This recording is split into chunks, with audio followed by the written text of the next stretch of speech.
Is the Infiniti G37 sedan still a great car to buy in 2020? Let's find out.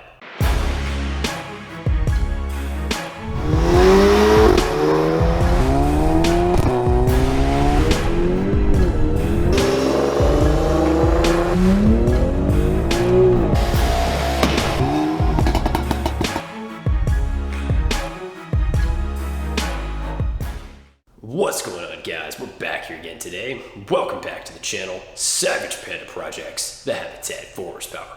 So on today's video, we're gonna go ahead and dive in and check out the Infiniti G37 sedan. Now I wanna start off this video by giving a huge thanks to my girlfriend for allowing me to review her 2013 Infiniti G37 sedan. So let's go ahead and take the time to cover the pros and cons, likes and dislikes of the Infiniti G37. So starting off with the positive, I've always personally been a fan of Nissan's Infiniti. I'm myself a former Q50 owner. I'm always a big fan of the very nice large displacement 3.7 V6 motor. I've always found the VQ exhaust to always have a really nice, aggressive, throaty, growly, exotic tone. Some guys love it, some guys hate it, but I really have no complaints about VQ exhaust. Now this car, of course, here is still in stock form with no mods. So at this point in time, 2020, you can likely pick up a clean G37 for around $10,000 to $15,000 average use market value. Now, of course, your price can change depending on the year, mileage, and condition. Sedans are usually going to be a lot less money than the coupes. I've never been a big fan of coupes because I've never understood why you would want to pay more money for less doors. So you've got a very comfortable, spacious interior, rear-wheel drive, large displacement V6, and of course, a very tunable platform. There's an excellent world of aftermarket support for all these different VQ cars as far as G37s, 350Zs, 370Zs, and early Q50s. It's also great to know that there's a solid network of tuners with extensive knowledge and capacity to tune these VQ engines to their best levels of performance. So naturally aspirated, full bolt-ons on 93, I've seen these cars make anywhere from 320 to 330 wheel horsepower, which is pretty respectable considering these cars are naturally aspirated. And of course that number is going to vary, just depends on so many different variables, temperature, humidity, the type of dyno. We've got a handful of other videos on the channel as far as VQ37 dyno days, so make sure to check those out if you haven't already. Now as far as maintenance and reliability, this car as it stands here today has just over 75,000 miles on it. So far, I would say it's been overall very reliable and really hasn't given us any major problems. One thing I have to say, I can always appreciate the basic simplicity of just having a naturally aspirated car. We don't have to worry about any problems with turbochargers, superchargers, and all those other related issues that come along with forced induction.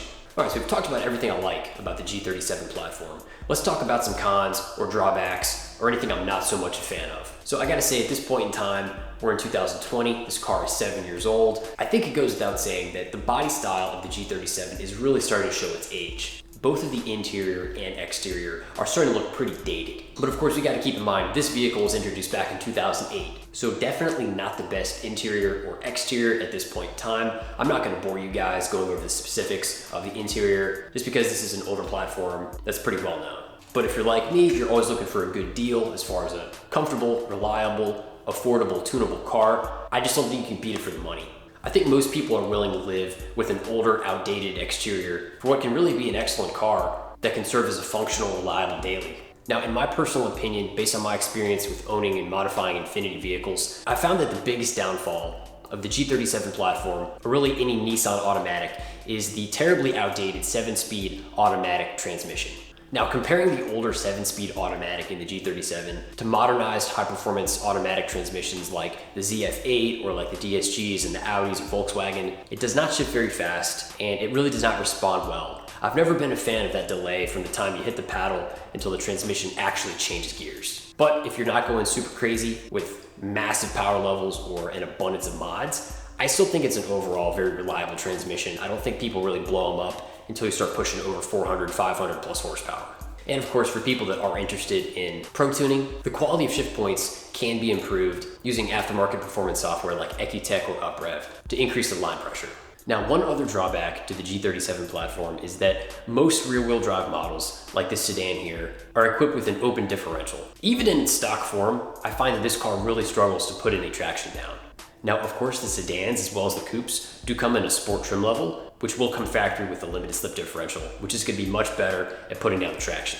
So if you do decide to pick up one of these cars and start making more power, if you are rear wheel drive, there's a good chance you want to pick up some better tires and maybe look into a limited slip differential. And of course, if rear wheel drive is just not getting it done, you can always pick up an all wheel drive model. So let's go ahead and take a minute and talk about some wear and tear items on this G37. Now, of course, if you take a look at the car, if you really get up close and look at the paint, unfortunately, this car does have a lot of scratches and rock chips. Not terribly uncommon for a vehicle with this age, but the previous owner of this car definitely did not keep it in the garage or take very good care of the exterior.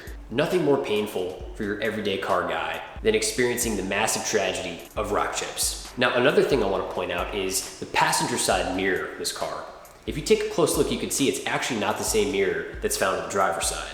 Clearly, at some point in time in this vehicle's past, the passenger side mirror was damaged and replaced. Based on what I've seen, it almost looks to me like they've taken a passenger side mirror from a G37 coupe and used it to replace the broken one that must have been on this sedan. I'm not 100% sure, but that's our theory. You'll also notice that the driver's side has much more of a gloss finish, whereas the passenger side is very dull and flat. Now, unfortunately, when my girlfriend decided to buy this car, I was not able to go with her to take a look at it and just kind of examine the condition. So unfortunately, we got stuck with what we have. Now, had I been there the day that she bought this car, I more than likely would have probably shot it down, just being that there's so many scratches and rock chips and of course the questionable mirror issue. Even if your Carfax comes out totally clear with no accidents, there is still a chance that sometimes there can be hidden damage. So you gotta be really careful when you're buying a used car. So overall, I would say the G37 is a great platform. If you want a comfortable, reliable, everyday driver that you can pick up for a great price, used market value, I would definitely consider checking one out, especially if you don't mind having a slightly older car with more of an outdated interior and exterior. Well, thank you guys so much for checking out today's video. Make sure you give it a thumbs up, subscribe for more. I will see you guys in the next one. Have a great day.